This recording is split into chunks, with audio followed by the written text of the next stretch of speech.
सहनावतु सहनौ भुनक्तु सह वीर्यं करवावहै तेजस्विनावधीतमस्तु मा विद्विषावहै। ओम शांति शांति शांति। शंकरं शंकराचार्यं केशवं बादरायणं सूत्रभाष्यकृतौ वन्दे भगवन्तौ पुनः पुनः। ईश्वरो गुरुरात्मेति मूर्तिभेदविभागिने व्योमवद्व्याप्तदेहाय दक्षिणामूर्तये नमः। ओम शांति शांति शांति। यदेवेह तदमुत्र यदमुत्र तदर्थिः मृत्योसमृत्युमाप्नोति य इह नानेव पश्यति। मनसैवेदमाप्तव्यं नेह नानास्ति किंचन मृत्योसमृत्युं गच्छति य इह नानेव पश्यति। तो यहाँ नानात्व दर्शन की निंदा की गई है और इसका प्रयोजन क्या हो सकता है? प्रयोजन यही है कि तात्पर्य शास्त्र का अद्वितीय ब्रह्म दिखाने में है। तो अगर आपको नानात्व दर्शन हो रहा है तो समझ लो आपको शास्त्र का तात्पर्य अभी तक ग्रस्त नहीं हुआ, समझ में नहीं आया। तो इसलिए मन के द्वारा उस अद्वितीय वस्तु को प्राप्त करना है।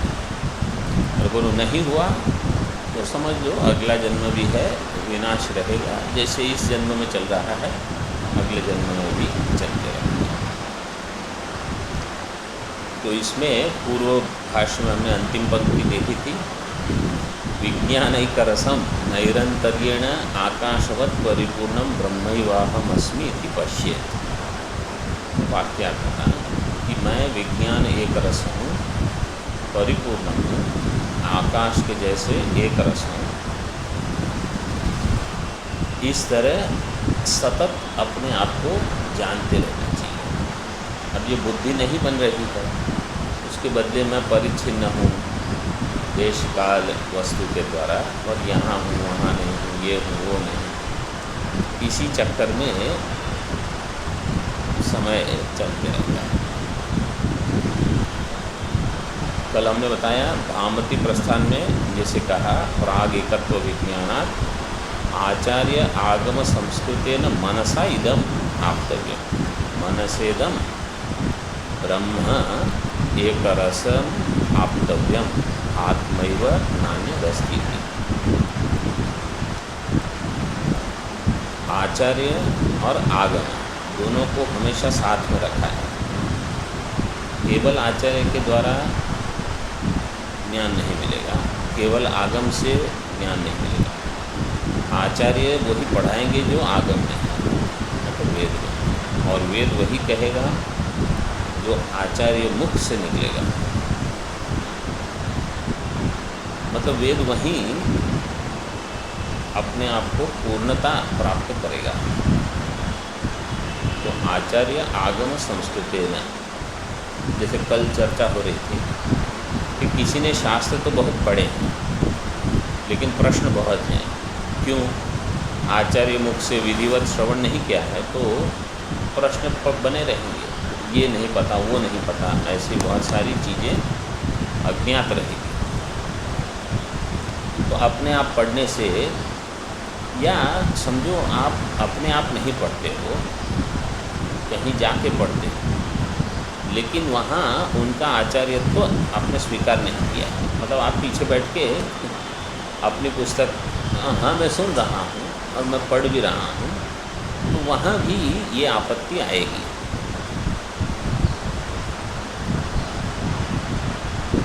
और ऐसे भी हैं जो केवल आचार्य के पास जाते हैं, जो आचार्य शास्त्र नहीं पढ़ाते, अपना अनुभव कहते हैं। अब वो उनका अनुभव जैसे अगर उसको प्रमाण मान लिया जाए तो क्या होगा, सबका अनुभव प्रमाण हो जाएगा।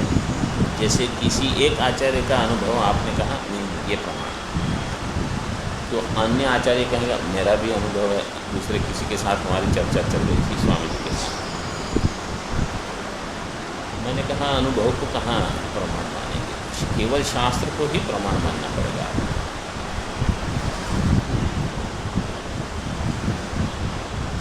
मतलब वो अनुभव जो शास्त्र से सहमत है वो अनुभव प्रमाण है, मतलब शास्त्र ही प्रमाण है और क्या। और अगर ऐसा अनुभव जो शास्त्र से सहमत नहीं है तो कोई बहुत प्रसिद्ध आचार्य हो फिर भी वो प्रमाण नहीं है। मनसा इदम, तो मन जो है वो जब संस्कृत हो जाएगा, शुद्ध हो जाएगा, उस मन में श्रवण के द्वारा ज्ञान प्राप्त होगी। प्राग एकत्व विज्ञानात्, इसकी टीका देखो, एक रसम चेत ब्रह्म कथम ज्ञातृज्ञेय विभाग। ब्रह्म तो एक रस है, ज्ञान के पहले मन करण होगा, ब्रह्म प्रमेय होगा, और जिस अंतःकरण में अहम ब्रह्मास्मि इस प्रकार से ज्ञान उत्पन्न होगा वो अंतःकरणवान प्रमाता करेगा। वो कहेगा मैंने इस ज्ञान को प्राप्त किया। तो एकत्व विज्ञान के पहले ये त्रिकोटि रहेगी, प्रमाता प्रमाण ब्रह्म, इसलिए कहा प्राग एकत्व विज्ञानात्। बाद में वो नहीं रहेगी।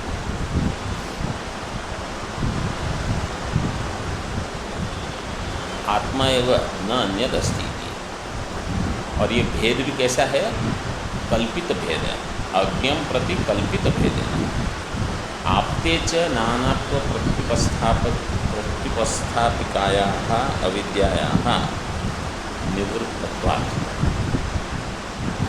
जब एक रस ब्रह्म की प्राप्ति हो गई अहम के रूप में, तो क्या होगा, नानात्व के प्रतिपस्थापन करने वाली अविद्या उसकी निवृत्ति हो जाने से यह ब्रह्मणि नाना नास्ति किंचिन अणुमात्रमपि, तो ब्रह्म में फिर अविद्या नहीं है, कोई नाना भी नहीं है। यस्तु पुनरविद्या तिमिरदृष्टि न मुंचति इह ब्रह्मणि नानेव पश्यति स मृत्योः मृत्युं गच्छत्येव स्वल्पमपि भेदम् अध्यारोपयन् इत्यर्थः।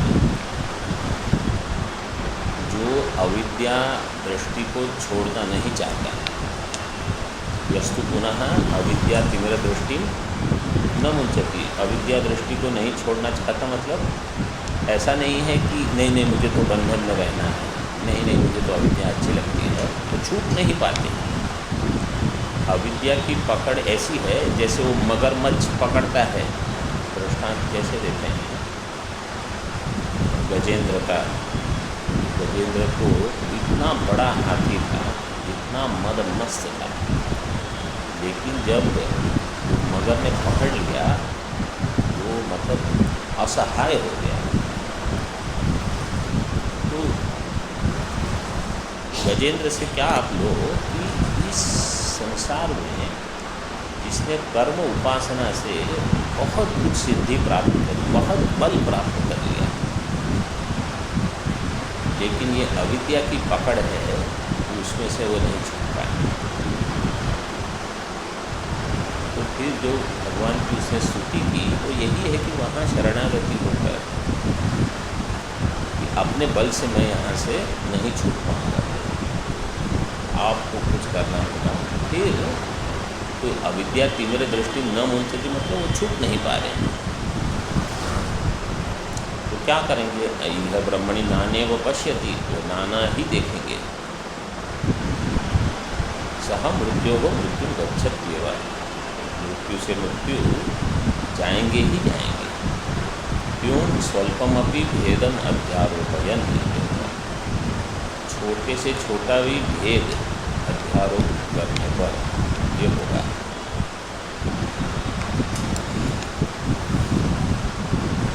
तो यहाँ ये प्रकरण पूरा हो गया ज्ञान का।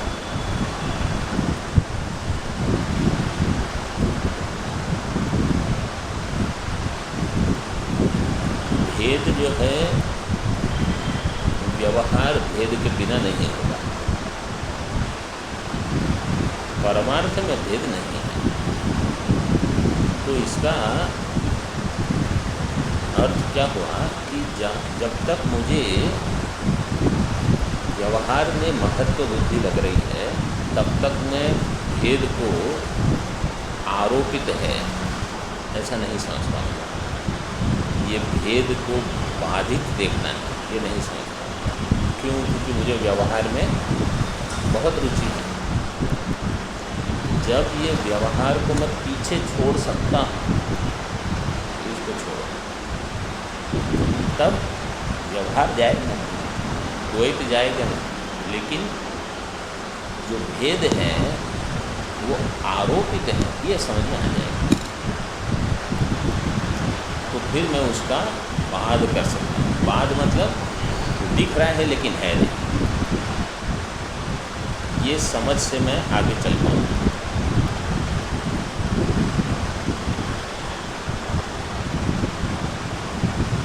बाधित का अर्थ ये है, जैसे कोई कहेगा कि रज्जु में सर्प जो है वो बाधित है, मतलब ऐसे नहीं कि वहाँ रज्जु है, दिख तो रहा है सर्प, तो मैं नहीं जाऊँगा पास। अब मैंने समझ लिया है कि वो वास्तव में सर्प नहीं है, इसलिए दिखते रहेगा लेकिन मुझे वहाँ जाने में कोई आपत्ति नहीं है, मतलब भय नहीं। अब उस ब्रह्म का जीव रूप से पहले परिमाण अंगुष्ठ मात्र लेकर उपासना, ऐसे वाक्य दो वाक्य दिए। टीका में अंगुष्ठ परिमाणम जीवम अनुद्य ब्रह्म भाव विधानात् विधीयमान विरोधात् अंगुष्ठ मात्रस्य अविवक्षितत्वात् ब्रह्म परमेव वाक्यम इत्याह। ये ब्रह्म सूत्र में आया था, आपको मैंने अध्ययन किया। अंगुष्ठ परिमाणम जीवम, जीव का परिमाण क्या है? अंगुष्ठ। तो जैसे मनुष्य के लिए ही ये है, पशुओं के लिए नहीं घटेगा, वो आया था। उसी के बाद चर्चा आई थी कि शास्त्र में मनुष्य का अधिकार है, देवता का अधिकार है कि नहीं, शूद्र का अधिकार है कि नहीं, वो सब चर्चा इसी के बाद शुरू। तो जैसे हमारे हाथ में ये अंगूठा है, तो वास्तव में इसको ऐसे समझो कि अंगुष्ठ मात्र मतलब मुट्ठी भर जो परिमाण है ये हृदय का परिमाण। अंगुष्ठ परिमाणम जीवम, जीव इतना बड़ा है, उसको ध्यान में रखते हुए ब्रह्म भाव का विधान, ब्रह्म भाव विधानात्, तो विधीयमान विरोधात्, विधीयमान क्या होगा यहाँ? ब्रह्म की विधान उसका किया गया। ब्रह्म सूत्र 1-3-7-24, मतलब प्रथम अध्याय तृतीय पाद सप्तम अधिकरण 24वां सूत्र। नंबर किसने भेजा? मुझे कंठस्थ। विधीयमान विरोधात् अंगुष्ठ मात्र से अविवक्षितत्व। तो यहाँ कहने का प्रयोजन क्या है कि विवक्षा जीव अंगुष्ठ मात्र इतना बड़ा है ये बताने में नहीं है, विवक्षा किसमें है? ब्रह्म को बताने में है। ब्रह्म परमेव वाक्य इत्याह। ब्रह्म परम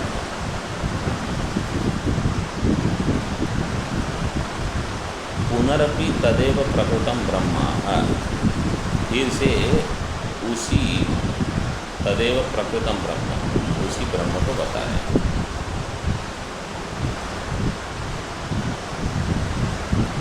अंगुष्ठमात्र पुरुषो मध्य आत्मनि तिष्ठति, ईशानं भूतभव्यस्य न ततो विजुगुप्सते, एतद्वै तत्।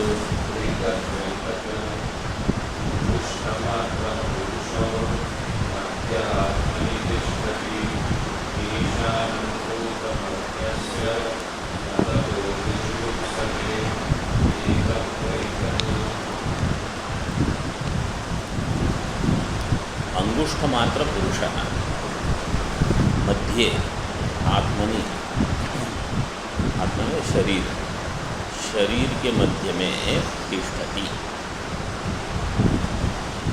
अंगुष्ठ मात्र पुरुष शरीर के मध्य में रहता है, मतलब हृदय देश। लेकिन उसको कैसे जानना है? ईशानो भूतभव्यस्य, ईशानम भूतभव्यस्य, भूत वर्तमान भविष्य का ईश्वर शासन करने वाला, ऐसे जो जानता है, न तो विजुगुप्सते, फिर विजुगुप्सा नहीं होगी। तो न तो विजुगुप्सते पहले भी आया था, उसी प्रकार न गोपायितुम इच्छति, कि अपने आप की अपनी रक्षा करने के लिए फिर उसको कोई आग्रह नहीं रहेगा। तो प्रारब्ध अगर समाप्त हो रहा है तो आप चाहे कुछ भी कर लो, पूरा हो जाएगा। और अगर प्रारब्ध चलने वाला है तो आपको कुछ नहीं होने वाला। तो भव्य से ईशानम ज्ञात्वा ततो न पूछते, ये तद्वै तत्, नचिकेता ये वही है। अंगुष्ठ मात्र अंगुष्ठ परिमाण, अंगुष्ठ परिमाणम हृदय पुंडरीकम तच्छिद्रवर्ती अंतःकरणोपाधि अंगुष्ठ मात्रो, अंगुष्ठ मात्र वंश पर्व मध्यवर्ती अंबरवत। अंगुष्ठ परिमाणम हृदय पुंडरीकम,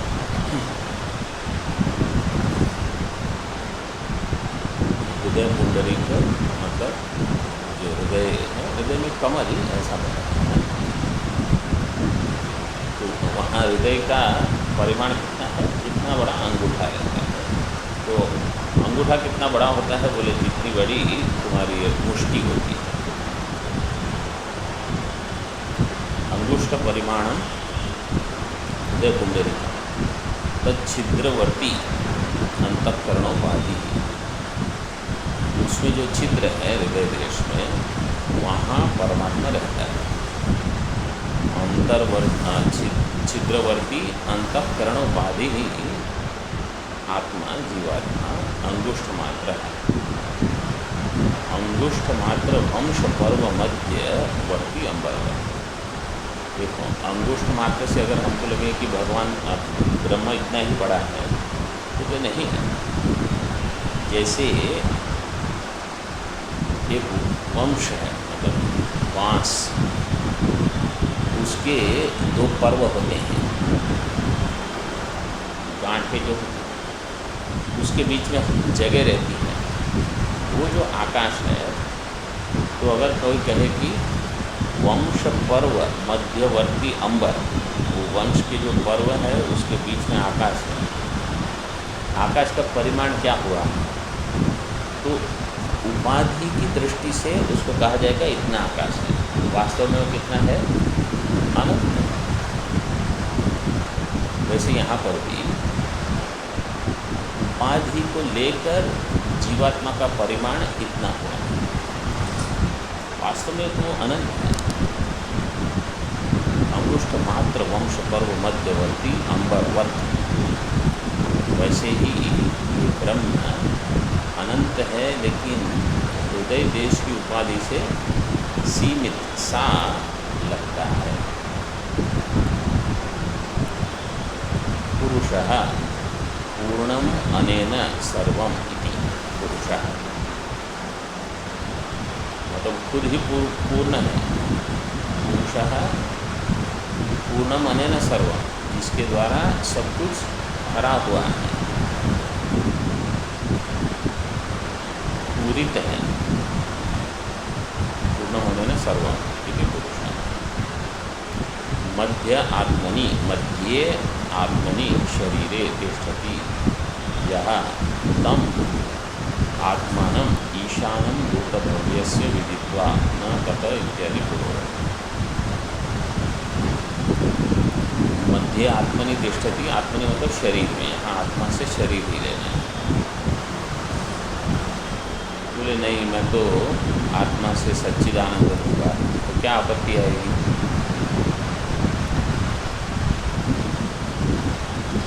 आत्मा से सच्चिदानंद लोगे जाना, तो क्या आपत्ति आएगी?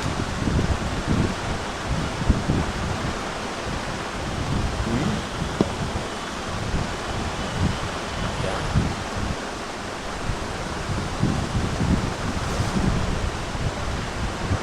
आत्मा विद्युतम परिच्छिन्न, मतलब उस सच्चिदानंद आत्मा में मध्य कहाँ ढूंढोगे?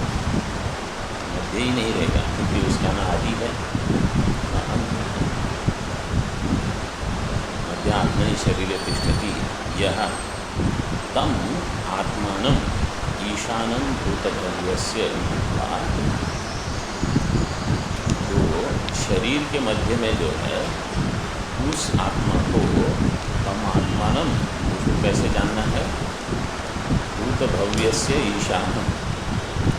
अब इसको संभाल के पढ़ो ना, देखो क्या लिखा है। मध्ये आत्मनि यह तम आत्मानं,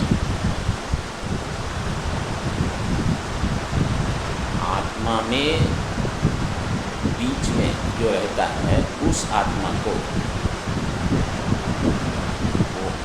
आत्मा आत्मा दो बार आया।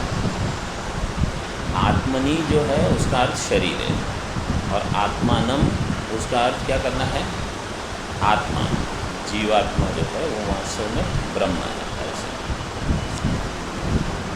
यस्तम आत्मानं ईशानं भूतभव्यस्य विदित्वा न ततः विजुगुप्सते इत्यादि पूर्ववर्ती पहले जो आया उसी प्रकार से। तो ये उपासना की जा सकती है। ब्रह्म को कहीं और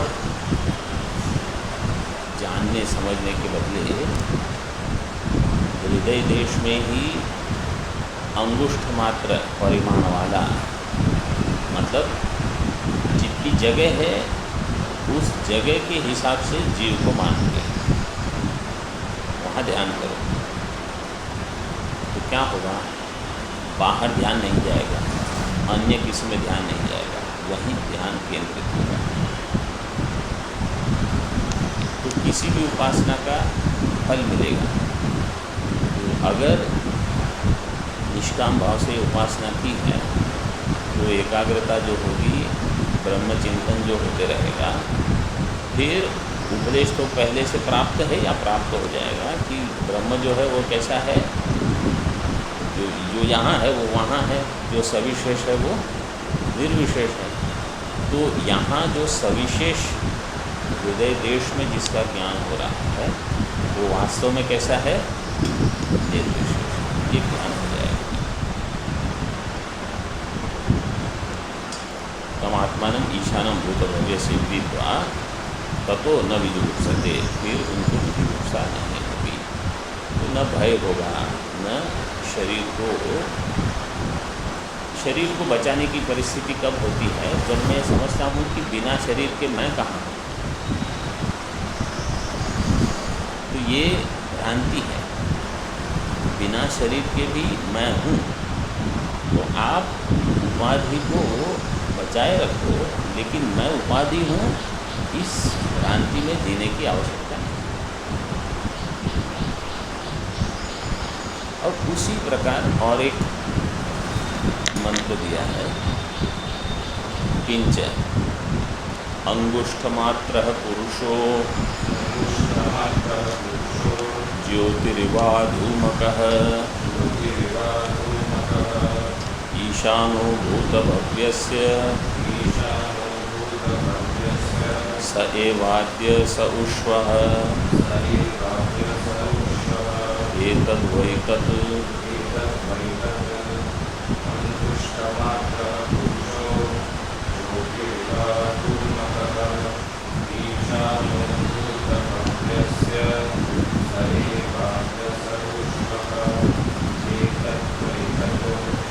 फिर से अंगुष्ठ मात्र पुरुष है, लेकिन अभी किसी और लक्षण को लेके ज्योति ही इव अधूमका है। ये ऐसी ज्योति है, चैतन्य स्वरूप है, जहाँ धुआं नहीं। अधूमका है ज्योति। हमारा स्वास्थ्य ठीक है। अंगुष्ठ मात्र पुरुष ज्योति ही इव, जैसे अग्नि होती है लेकिन वो धुएं के साथ होती है। यहाँ कैसा है, ये जीव मतलब जीवात्मा ज्योति है बिना धुएं वाली, ज्योति ही वह अधूमा है।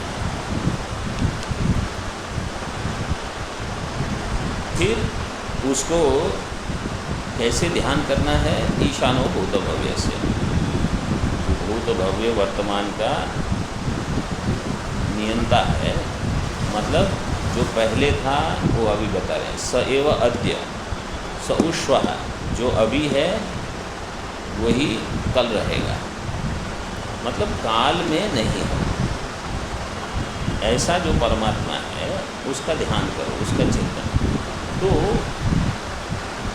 जब उपासना का प्रकरण होता है तो ऐसे बताते हैं। एक होगा कहीं ध्यान केंद्रित करना, कोई आलंबन होगा, तो जैसे यहाँ हृदय देश में। ब्रह्म कहाँ है, तो सब जगह, लेकिन ध्यान करने के लिए एक आलंबन दिया जाएगा, तो बोले हृदय देश में ध्यान करो और किसी एक गुण को लेकर ध्यान करो।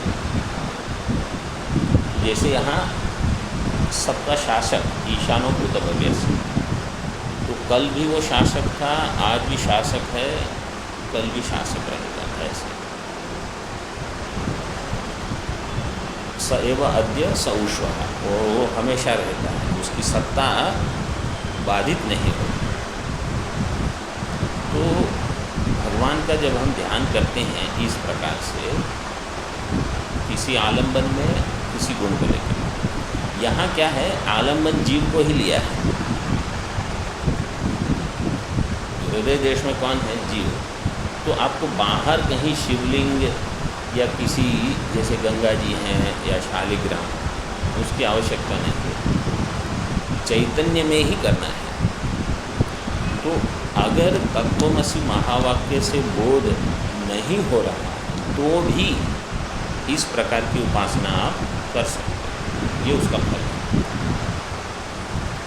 तो फल तो देगी वो, आपको डट के बस ये करते रहना पड़ेगा। और अगर साथ साथ हम, कोई ये नहीं कहता कि अगर उपासना कर रहे हो तो आप वो श्रवण कैसे कर रहे हो, तो आप श्रवण भी कर रहे हो। इसलिए देखो, उपनिषद में कर्म के साथ तो समुच्चय का खंडन करते हैं, लेकिन उपनिषदों में उपासना भी आती है।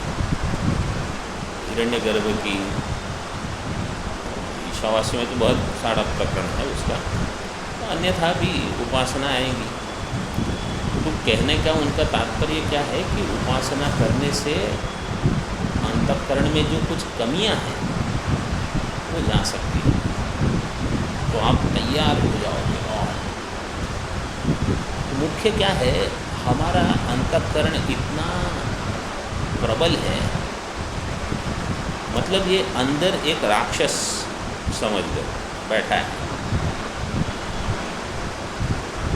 और उसको बाहर साधना भी करनी है, मतलब श्रवण साधना या जो भी है, और हमको अंदर के राक्षस से भी युद्ध करते रहना है। तो उसको बचाए रख के साधना नहीं होगी, उसको आपको जाने ही देना पड़ेगा। तो मैं कहूँ कि ये जो मेरा आग्रह है वो बना रहे और मैं साधना भी करूँ, ऐसा नहीं होगा। इसको आपको तिलांजलि देनी होगी। जैसे गंगा जी में सब छोड़ देते हैं, वैसे छोड़ देते फिर हो जाएगा। तो जब तक किसी चीज़ को हम बहुत ज़बरदस्ती से पकड़ के रखते हैं, देखो जो हमारा है ना वो छूटेगा नहीं,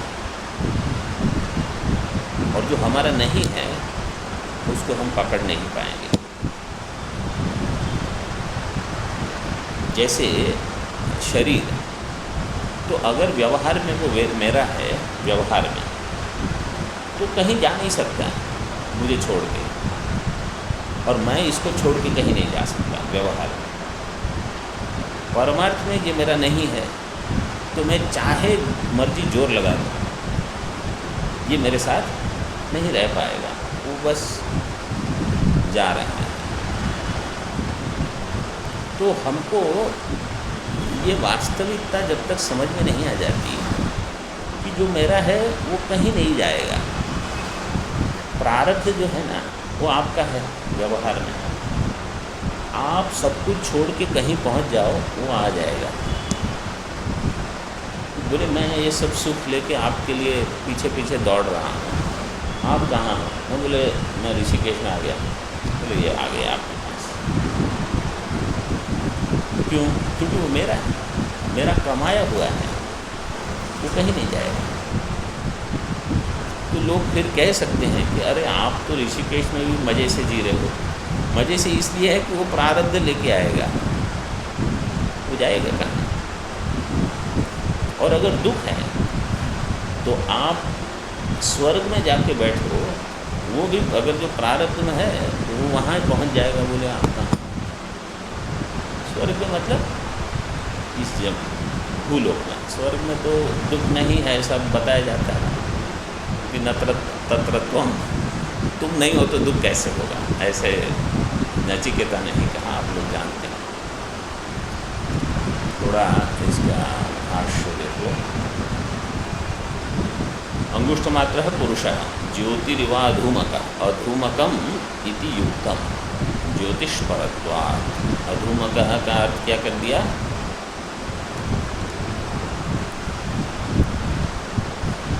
अधूमकम नपुंसकलिंग कर दिया। क्यों? क्योंकि ज्योति शब्द नपुंसकलिंग है। ज्योतिष्परत्वात्।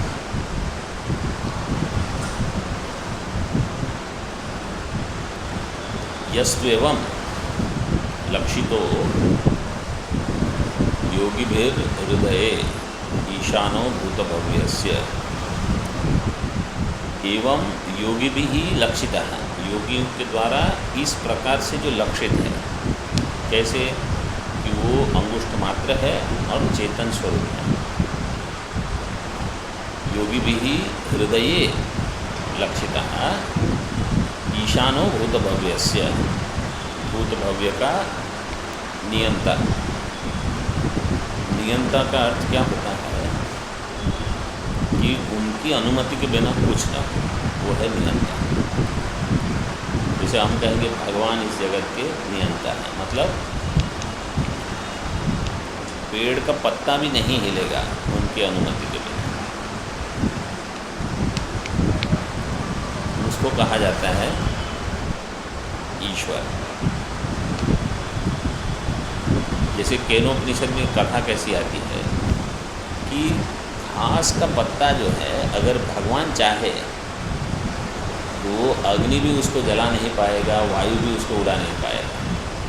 क्यों? क्योंकि भगवान की इस समय भगवान का ये संकल्प है। इसको कहते हैं ये शासक है, ईश्वर है। उन्होंने क्या तय किया है वो होगा।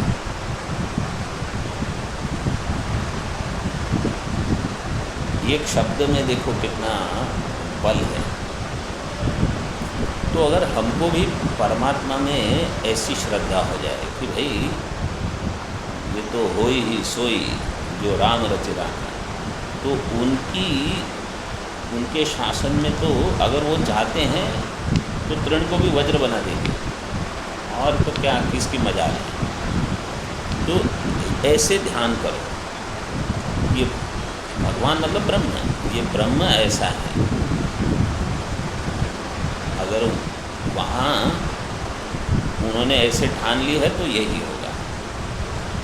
तो ऐसे चिंतन करना, ये है ईशानो भूतभव्य से स एव नित्य, वही नित्य है।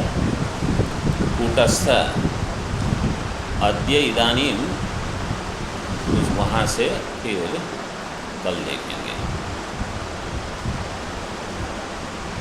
ओम पूर्णमदः पूर्णमिदं पूर्णात् पूर्णमुदच्यते पूर्णस्य पूर्णमादाय पूर्णमेवावशिष्यते। ओम शांति शांति शांति। शंकरं शंकराचार्यं केशवं बादरायणं सूत्रभाष्यकृतौ वंदे भगवन्तौ पुनः पुनः। ईश्वरो गुरुरात्मेति मूर्तिभेदविभागिने व्योमवद्व्याप्तदेहाय दक्षिणामूर्तये नमः। ओम शांति शांति शांति।